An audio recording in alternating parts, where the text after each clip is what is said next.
Hello guys, welcome back to my YouTube channel Inside Learning. तो आज हम बात करने वाले हैं एलजी के बाकी के स्ट्रक्चर्स के बारे में। इससे पहले मैं दो वीडियोस एलजी के स्ट्रक्चर पे ऑलरेडी बना चुकी हूँ। एक में हमने सेल वॉल की डिस्कशन की थी और बाकी में हमने प्लास्टिड्स, क्रोमेटोफोर्स और क्लोरोप्लास्ट की डिस्कशन की थी। अगर आप मेरी वो वाली वीडियोज़ भी देखना चाहते हैं तो मैं उनका लिंक डिस्क्रिप्शन में ज़रूर डाल दूँगी, आप वहाँ जाके देखें। फ़िलहाल हम यहाँ से स्टार्ट कर रहे हैं जो कि बाकी के स्ट्रक्चर्स हैं एलजी के। आज हम एलजी के स्ट्रक्चर का टॉपिक कंप्लीट कर लेंगे और उसके बाद नेक्स्ट हम एलजी के न्यूट्रिशन की तरफ जाएंगे। अगर आप मेरी वीडियोस को पसंद कर रहे हैं तो चैनल को सब्सक्राइब ज़रूर करें और मेरी सारी वीडियोस चैनल पे ज़रूर देखें। मैंने बॉटनी की सीरीज़ स्टार्ट की है जिसके अंदर सबसे पहले हमने एलजी के सारे टॉपिक्स को कवर किया है। सबसे पहले हम बात कर रहे हैं pyrenoids. What are pyrenoids? Pyrenoids are the organelles composed of proteinaceous fibrils. Proteinaceous का मतलब है कि टोटली कंपोज्ड ऑफ प्रोटीन। ऐसे फिब्रिल्स जो प्रोटीन से बने हैं उससे ये ऑर्गेनेली मिलके बनी है। Store starch in green algae, इसका मतलब इसका काम क्या है? Storage of food in green algae. They may be one और many found in all the phylum except Cyanophyta. इस तरह के एमसीक्यूज आपके बहुत ज़्यादा इंपॉर्टेंट है क्योंकि आपको अक्सर कम्पिटिटिव एग्जाम्स में यही सवाल आते हैं कि pyrenoids are present in all the groups और in all the phyla of algae except. तो फिर वहाँ आपको बताना है कि आपकी करेक्ट ऑप्शन क्या है, तो वहाँ आप लिखेंगे साइनोफाइटा इज़ द करेक्ट ऑप्शन। इस तरह के एमसीक्यूज में बच्चे अक्सर कंफ्यूज हो जाते हैं क्योंकि साइनोफाइटा, क्लोरोफाइटा, फेओफाइटा, रोडोफाइटा ये सब इतने रिजेम्बलेंस रखते हैं और इनमें किसी में कुछ चीज़ें हैं, किसी में कुछ चीज़ें नहीं हैं। कुछ पिगमेंट्स नहीं है, किसी में कुछ पिगमेंट्स प्रेजेंट है। अब जैसे पायरोनाइड साइनोफाइटा में नहीं है, ठीक है। लेकिन थोड़ा सा हिंट के लिए आप याद रखें कि जो भी ज़्यादातर ऑर्गेनेलीज है ना या ज़्यादातर जो एडवांस थोड़ी सी चीज़ें हैं वो आपको साइनोफाइटा में नहीं मिलेंगी, ठीक है। लेकिन फिर भी आपको इसे अच्छी तरह रीड करना है, इसलिए मैंने ये पॉइंट ऐड किया है। हम दोबारा इसको पढ़ लेते हैं। Organelle composed of proteinaceous fibrils are called as pyrenoids. ये भी एक ऑर्गेनेली है, जस्ट लाइक माइटोकॉन्ड्रिया। आप इसको कंसीडर करें कि ये भी सेल में मौजूद एल्जी की एक ऑर्गेनेली है। करती क्या है? Store starch in green algae. They may be one और many found in all the phylum except Cyanophyta. Next हमारे पास है nucleus. Most are uninucleate. Siphonales, Chitales are multi nucleate. Uninucleate क्या होता है? ऐसा कोई भी ऑर्गेनिज्म जिसके अंदर एक ही न्यूक्लियस प्रेजेंट हो, हम उसको कहेंगे यूनिन्यूक्लिएट। लेकिन कुछ ऐसे एल्जी हैं जिनके अंदर एक से ज़्यादा न्यूक्लियस प्रेजेंट है, तो हम उसको क्या कहेंगे? Multi nucleate. तो यहाँ पे दोनों वैरायटीज़ अवेलेबल हैं। फिर बात करते हैं हम गोल्जी अपरेटस की। Golgi apparatus near the chromatophores, flagellar base और न्यूक्लियस। ये इसकी अक्रेंस की, इसकी पोजीशन की बात हो रही है कि ये कहाँ पे पाया जाता है। In algae the Golgi apparatus is present may be near the chromatophores, flagellar base और द न्यूक्लियस। इन तीनों में से कहीं पे भी गोल्जी अपरेटस पाया जाता है। Absent in साइनोफाइटा। अगेन वही बात है कि एल्जी भी, गोल्जी अपरेटस भी किसके अंदर एब्सेंट होता है? साइनोफाइटा के अंदर, ठीक हो गया। और पायरोनाइड्स भी साइनोफाइटा के अंदर एब्सेंट थे और गोल्जी अपरेटस भी साइनोफाइटा के अंदर एब्सेंट है और बाकी सारे जो हमारे पास एलजी के फाइल हैं उनके अंदर प्रेजेंट है। नेक्स्ट हम बात कर लेते हैं माइटोकॉन्ड्रिया की। Concern with respiratory metabolism. ये तो आपको पहले ही पता है, जो हायर ऑर्गेनिजम्स भी हैं उनके अंदर भी माइटोकॉन्ड्रिया का यही फंक्शन है कि वो रेस्पिरेटरी मेटाबॉलिज्म में इन्वॉल्व होता है। यहाँ पे भी माइटोकॉन्ड्रिया का सेम फंक्शन है और ये रेस्पिरेटरी मेटाबॉलिज्म में इन्वॉल्व है। DNA, RNA and ribosomes. Ultimately mitochondria एक पूरी फैक्ट्री है, एक अलग, एक बहुत स्ट्रॉन्ग ऑर्गेनेली है जिसके अंदर अपना डीएनए है, आरएनए और राइबोसोम्स है, एक्सेप्ट साइनोफाइटा। अब माइटोकॉन्ड्रिया भी साइनोफाइटा के अंदर प्रेजेंट नहीं है, ठीक है। उसके बाद हम बात कर लेते हैं फ्लैजेला की। Flagella organs of locomotion are apical, सब एपिकल और lateral. Flagella basically is an organ that is used for the locomotion of an algae, ठीक है। ये एल्जी को एक जगह से दूसरी जगह मूव करवाने में हेल्प करता है, ठीक है। अब इसकी लोकेशन कहाँ कहाँ हो सकती है? ये एपिकल भी हो सकती है, सब एपिकल भी हो सकती है और लेटरल भी हो सकती है, ठीक है। सिंपल। अब यहाँ पे इसकी थोड़ी सी टाइप्स हैं कि हमारे पास फ्लैजेला की थोड़ी बेसिक सी टाइप, वैसे तो इसकी काफ़ी टाइप्स हैं लेकिन थोड़ी बेसिक लेवल की।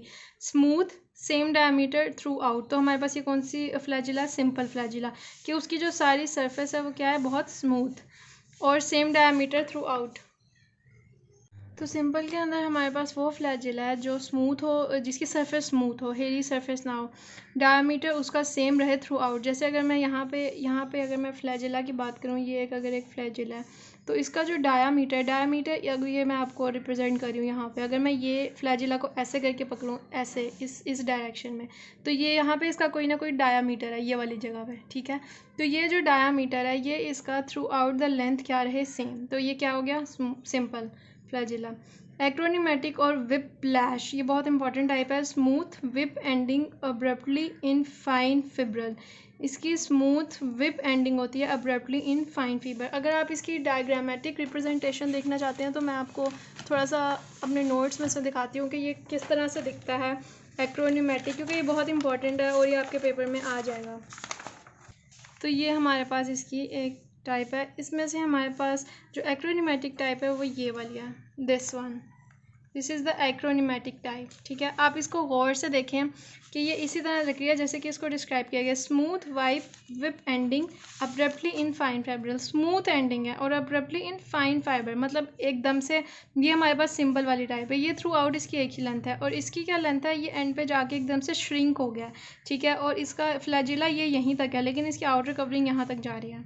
ठीक है, उसके बाद जो अगली हमारे पास टाइप है वो है tinsel type with fine hair और द अपेंडेजेस। टेंसल टाइप हमारे पास वो होती है जिसके ऊपर हेयरी होते हैं जो, ठीक है, ये वाली है। ठीक है, जो जिसकी हेयरी सरफेस है। टेंसल टाइप के ऊपर हेयरी सरफेस हो गई और स्मूथ में स्मूथ थी। Haptonema swollen tip and coiled basal part. Haptonema के अंदर सॉइल बेस है, मतलब उसकी थोड़ी स्वेलो करके है, और उसके जो क्वाइल्ड है वो बेसल पार्ट है। ये देखें ये वाली, ये हमारे पास एच वाली जो है ये हमारे पास कौन सा है, हेप्टोनीमा टाइप। तो ये हो गया हमारे पास फ्लैजिला की कुछ बेसिक टाइप्स।